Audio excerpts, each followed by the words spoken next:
За өнөөдөр ногоон дархан 2032 хөтөлбөрийг хэрэгжүүлэх ажлын хэсгийн бүрэлдэхүүн бол хуралдаж 3 асуудлыг авч хэлцлээ.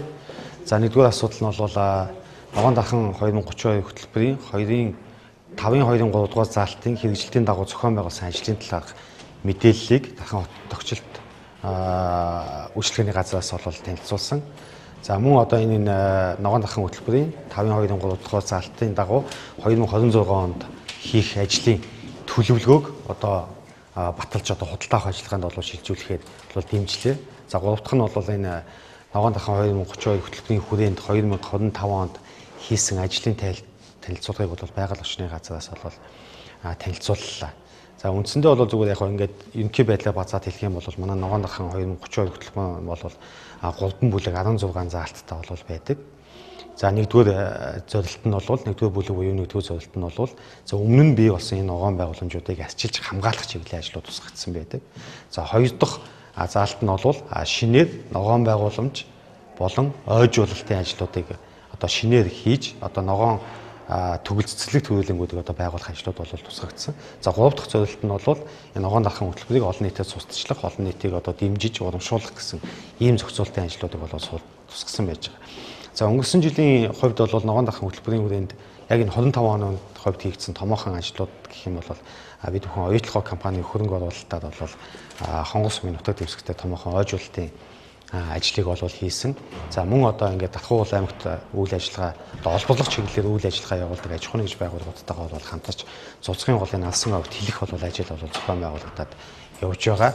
За Давхар хотод Дархан суманд шинээр нэг төгөл шинээр бий болсон. За энэ нь 25 дахь хорооллын анслын ингэр дээр за манай Давхар аймагт үйл ажиллагаа явуулдаг буддын шашны сүм хийдүүд хамтран бас энэ цэцэрлэг төрөлн байгуулах ажлыг зураглалыг гаргаж мөн энэ орон нутгаас газрын асуудлыг хашаажуулалтын асуудлын дэмжлэг үзүүлж энэ шинэ цэцэрлэгт хүрээлэнгийн ажлууд эхэлсэн.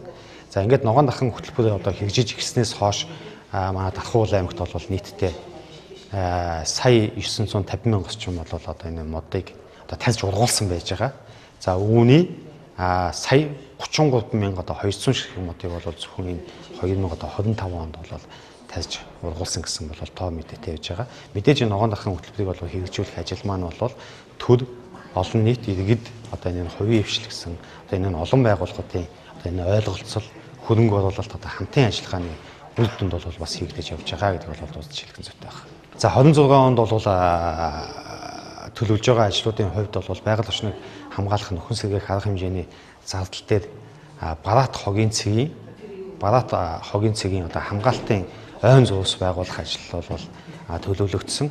За мөн түрүүний дурддаг энэ юуны ногоон дархан хөтөлбөрийн 5-2-3 дугаар заалт буюу энэ газар шилжүүлэхтэй холбоотой нэг харилцаанаас төлөвлөсөн хөрөнгөөр Дархан хотын тогтчил үйлчилгээний газар маань Дархан сумын нутаг дэвсгэр дээрх энэ ногоон байгууламжийн ажлуудыг бас үргэлжлүүлж явагдана. За энэ Дархан хот энэ өргөжинд хэлж байгаатай холбоотойгоор маш олон шинэ замууд бий болгоцсон. Тэгэхээр энэ зам дагсан ногоон байгууламжийн ажлууд бас ингээд хийгдэж явагдана. За ерөн зүгээр одоогоор яг улсын төсвийн хөрөнгө оруулалтын ажлууд эслэг тодорхой болоогүй байж байна. За бид бүхэн байгаль орчны газар сум дундын аймагтайгаа нийлээд байгаль орчин уур амьсгалын өөрчлөлтийн яам за мөн энэ ойн газрууд руу холбогдох саналуудаа зураглалын дагуу хүргэсэн. За дээрээс нь мэдээж бид ойн сан хамгаалах чиглэлээр хортонтой тэмцэх бас ажиллааг төлөвлөж явж байгаа. Хонгос сум болон Дархан сумын нутаг дэвсгэр дээр энэ хостон шавьжтай тэмцэх ажил үргэлжлээд явна гэдэг ийм төлөвлөлтүүдтэй байж байгаа. За мөн бид бүхэн засаг дарга